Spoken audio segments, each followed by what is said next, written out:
നാരായണവർമ്മ തമ്പുരാൻ അദ്ദേഹം ദർശനം പൂർത്തിയാക്കി അയ്യപ്പനോട് യാത്ര പറഞ്ഞ് 18-ാം പടി ഇറങ്ങുന്ന ദൃശ്യം നമുക്ക് കാണുവാനായിട്ട് സാധിക്കുന്നുണ്ട്. എല്ലാ തയ്യാറെടുപ്പുകളും എല്ലാ ക്രമീകരണങ്ങളും 18-ാം പടിക്ക് മുകളിൽ ഉപചാരപൂർവ്വമുള്ള ഉടവാള് അത് എന്നുള്ള ഒരു മന്ത്രം ധ്വനികളാൽ മുഖരിതമാകുന്ന അന്തരീക്ഷത്തിലേക്ക് ആ ഭഗവാന്റെ പൊന്നു സന്നിധാനത്തേക്ക് ആ തിരുനട അടച്ചുകൊണ്ട് രാജപ്രതിനിധി ഇറങ്ങുന്ന ആ വൈകാരികമായുള്ള ചടങ്ങിന് ശബരിമല സന്നിധാനം ഒന്നാകെ ഇങ്ങനെ സാക്ഷി വഹിക്കുകയാണ്.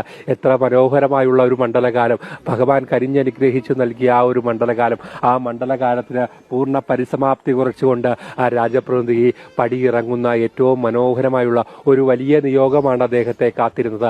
ആ വലിയ നിയോഗം പൂർത്തിയാക്കിക്കൊണ്ട് രാജപ്രതിനിധിയായി PN നാരായണവർമ്മ ഭഗവാന്റെ ഓരോ പടികളിൽ ചവിട്ടി താഴേക്ക് ഇറങ്ങുകയാണ്. പൊന്നു 18-ാം പടിയെ തൊട്ട് തലയിൽ വെച്ചുകൊണ്ട് ആ പൊന്നു 18-ാം പടിയെ തൊട്ട് തൊഴുതുകൊണ്ട് ആ ഭഗവാന്റെ തിരുസന്നിധിയിൽ നിന്നും ആചാരപരമായ എല്ലാ ചടങ്ങുകളും പൂർത്തിയാക്കി ഈ താഴേക്ക് ഇറങ്ങുന്ന ആ മനോഹരമായുള്ള ആ ഒരു കാഴ്ചയാണ് നമ്മളിപ്പോൾ കണ്ടുകൊണ്ടിരിക്കുന്നത്. ഭക്തിസാന്ദ്രമായുള്ള ഒരു അന്തരീക്ഷത്തിലേക്ക്, ഏറെ വൈകാരികമായുള്ള ഒരു അന്തരീക്ഷത്തിലേക്ക് ശബരിമല സന്നിധാനം ഒന്നാകെ